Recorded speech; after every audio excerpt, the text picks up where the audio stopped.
Delicious റെസിപ്പീസിൻ്റെ പുതിയൊരു വീഡിയോയിലേക്ക് എല്ലാവർക്കും വീണ്ടും സ്വാഗതം. ഇന്ന് നമുക്ക് സാമ്പാർ പൊടി എങ്ങനെയാണ് വീട്ടിൽ വളരെ എളുപ്പത്തിൽ തയ്യാറാക്കിയെടുക്കുന്നതെന്ന് നോക്കിയാലോ. അപ്പോൾ ഇതിനാവശ്യമായിട്ടുള്ള ചേരുവകൾ എന്തൊക്കെയാണെന്ന് നോക്കാം. 1 കപ്പ് മല്ലിയും 1 കപ്പ് മുളകുമാണ് എടുത്തു വെച്ചിരിക്കുന്നത്. ഏകദേശം 30 മുളകുണ്ട്. സാമ്പാർ പൊടിക്ക് നല്ലൊരു കളർ കിട്ടണമെന്നുണ്ടെങ്കിൽ ഒരു 5 കാശ്മീരി മുളകും കൂടി ചേർക്കാം. ഞാനിപ്പോൾ കാശ്മീരി മുളക് ചേർത്തിട്ടില്ല. പിന്നെ നമുക്ക് ആവശ്യമായിട്ടുള്ളത് 1/2 കപ്പ് കടലപ്പരിപ്പാണ്.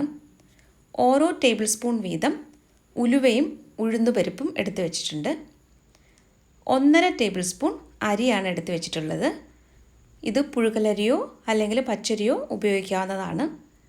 പിന്നെ നമുക്ക് വേണ്ടത് കുറച്ച് കറിവേപ്പിലയും കായവുമാണ്.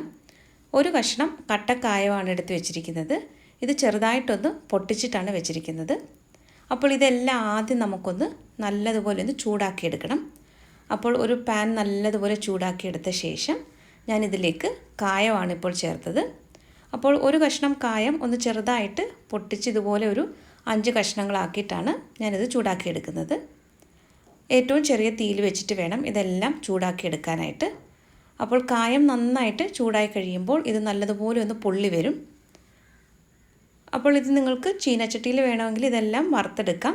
ഞാനിപ്പോൾ ഒരു പാനിലാണ് ഇത് വറുത്തെടുക്കുന്നത്. ദേ ഇപ്പോൾ കായമെല്ലാം നന്നായിട്ട് ഒന്ന് പൊള്ളി വന്നിട്ടുണ്ട്. ഇനി നമുക്ക് ഇതൊരു പ്ലേറ്റിലേക്ക് മാറ്റി വയ്ക്കാം. ഇനി അടുത്തതായിട്ട് ഉലുവയാണ് നല്ലതുപോലെ ഒന്ന് ചൂടാക്കി എടുക്കുന്നത്. അപ്പോൾ തീ ഏറ്റവും കുറച്ച് വയ്ക്കാനായിട്ട് പ്രത്യേകം ശ്രദ്ധിക്കണം. ഇതൊന്നും കരിഞ്ഞു പോകാനായിട്ട് പാടില്ല. അപ്പോൾ ചെറിയ തീയിൽ വെച്ചിട്ട് ഇതുപോലെ ഒന്ന് ഇളക്കി കൊടുക്കാം. ഉലുവയൊക്കെ ഒന്ന് നന്നായിട്ടൊന്ന് ചൂടായി വന്നു കഴിയുമ്പോൾ നമുക്കിത് വീണ്ടും ഒരു പ്ലേറ്റിലേക്ക് തണുക്കാനായിട്ട് മാറ്റി വയ്ക്കണം. ഇപ്പോൾ ഇതെല്ലാം നന്നായിട്ടൊന്ന് പൊട്ടി വരുന്നുണ്ട്. അപ്പോൾ ഇത് പാകത്തിനൊന്ന് വറുത്തെടുത്തിട്ടുണ്ട്.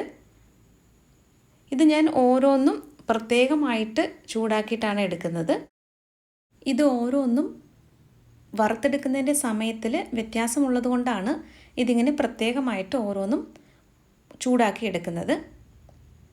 ഇപ്പോൾ ഉഴുന്നുപരിപ്പ് നന്നായിട്ടൊന്ന് വറുത്തെടുത്ത് കഴിഞ്ഞാൽ നമുക്ക് തണുക്കാനായിട്ട് പ്ലേറ്റിലേക്ക് മാറ്റി വയ്ക്കാം. ഇതെല്ലാം നല്ലതുപോലെ തണുത്ത ശേഷമാണ് നമ്മൾ പൊടിച്ചെടുക്കുന്നത്. അടുത്തതായിട്ട് നമുക്ക് അരി ഒന്ന് വറുത്തെടുക്കാം. 1.5 ടേബിൾ സ്പൂൺ അരിയാണ് ഞാൻ എടുത്തത്. ഇതിപ്പോൾ പുഴുക്കലരിയാണ് എടുത്തിട്ടുള്ളത്. പച്ചരി വേണമെങ്കിൽ ഉപയോഗിക്കാം. ഇനി അരി നല്ലതുപോലെ ഒന്ന് വറുത്തെടുക്കണം. അപ്പോൾ ചെറിയ തീയിൽ തന്നെ വെക്കാനായിട്ട് പ്രത്യേകം ശ്രദ്ധിക്കണം. ഇതൊന്നും കരിഞ്ഞു പോകരുത്. അപ്പോൾ സാമ്പാറിൻ്റെ ടേസ്റ്റ് തന്നെ മാറിപ്പോകും. അപ്പോൾ ചെറിയ തീയിൽ വെച്ചിട്ട് ഇത് നന്നായിട്ട് ഒന്ന് വറുത്തെടുക്കാം. ഇനി അടുത്തതായിട്ട് നമുക്ക് മല്ലിയാണ് ചേർക്കാനുള്ളത്. ഇത് 1 കപ്പ് മല്ലിയുണ്ട്. അപ്പോൾ ഇത് നന്നായിട്ട് ഒന്ന് ചൂടാക്കിയെടുക്കണം. ഇതുപോലെ നമുക്ക് നല്ല ശുദ്ധമായിട്ടുള്ള സാമ്പാർ പൊടി വീട്ടിൽ തന്നെ വളരെ എളുപ്പത്തിൽ തയ്യാറാക്കിയെടുക്കാം. ഇതിനു മുമ്പ് ഗരം മസാലയുടെ റെസിപ്പി ഞാൻ പോസ്റ്റ് ചെയ്തിട്ടുണ്ടായിരുന്നു. അപ്പോൾ അതിൻ്റെ ലിങ്ക് ഞാൻ ഡിസ്ക്രിപ്ഷൻ ബോക്സിൽ കൊടുക്കാം.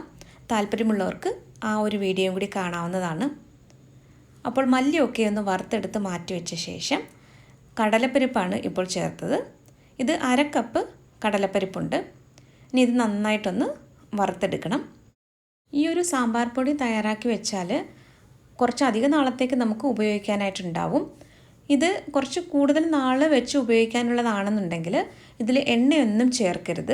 ഇത് ഓരോന്നും വറുത്തെടുക്കുന്ന സമയത്ത് ഒട്ടും തന്നെ എണ്ണ ചേർക്കാതെ വേണം വറുത്തെടുക്കാനായിട്ട്. അങ്ങനെ ആകുമ്പോൾ നമുക്ക് കുറച്ചധികം നാൾ വെച്ച് ഉപയോഗിക്കാൻ പറ്റും. ഞാനിത് ഫ്രിഡ്ജിലൊന്നും വെക്കാറില്ല. ഈ ഒരു അളവിൽ തയ്യാറാക്കുമ്പോൾ പുറത്ത് തന്നെയാണ് സാധാരണയായിട്ട് സാമ്പാർ പൊടി വെക്കാറ്. ഇപ്പോൾ മുളകെല്ലാം പാകത്തിന് നന്നായിട്ടൊന്ന് വറുത്തെടുത്തിട്ടുണ്ട്. ഇനി അടുത്തതായിട്ട് നമുക്ക് കുറച്ച് കറിവേപ്പിലയാണ് നല്ലതുപോലെ ഒന്ന് വറുത്തെടുക്കാനുള്ളത്. ഞാനിപ്പോൾ 7 തണ്ട് കറിവേപ്പില എടുത്തിട്ടുണ്ട്.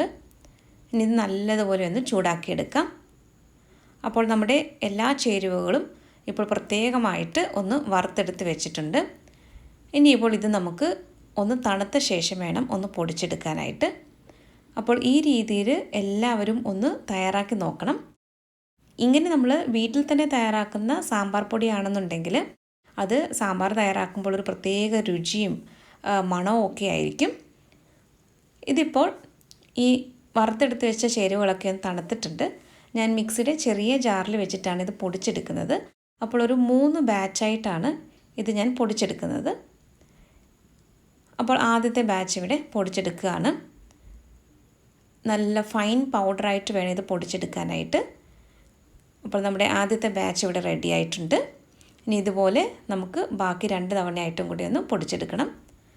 അപ്പോൾ നല്ല ശുദ്ധമായിട്ടുള്ള സാമ്പാർ പൊടി ഇവിടെ റെഡി ആയിട്ടുണ്ട്. ഇനി ഇത് നന്നായിട്ടൊന്ന് മിക്സ് ചെയ്തെടുക്കണം. ഇത് നല്ലൊരു എയർ ടൈറ്റ് ആയിട്ടുള്ള കണ്ടെയ്നറിൽ സൂക്ഷിക്കാം. പുറത്തുനിന്ന് വാങ്ങുന്ന സാമ്പാർ പൊടിയേക്കാളും എന്തുകൊണ്ടും ഇതുപോലെ വീട്ടിൽ തയ്യാറാക്കുന്ന സാമ്പാർ പൊടി വെച്ചിട്ട് തയ്യാറാക്കിയിട്ടുള്ള സാമ്പാറിൻ്റെ ഒരു പ്രത്യേക രുചിയും മണവും ഒക്കെ ആയിരിക്കും. അപ്പോൾ ഈ രീതിയിൽ എല്ലാവരും ഒന്ന് ട്രൈ ചെയ്ത് നോക്കിയിട്ട് ഫീഡ്ബാക്ക് കൂടി തരാനായിട്ട് മറക്കരുത്. നമ്മുടെ ചാനലിലെ റെസിപ്പികളൊക്കെ നിങ്ങൾക്ക് ഇഷ്ടമാകുന്നുവെങ്കിൽ ചാനൽ കൂടി ഒന്ന് സബ്സ്ക്രൈബ് ചെയ്തിട്ട് സപ്പോർട്ട് ചെയ്താൽ വളരെ നന്നായിരുന്നു. അപ്പോൾ മറ്റൊരു നല്ല റെസിപ്പിയുമായിട്ട് വീണ്ടും വരാം. താങ്ക്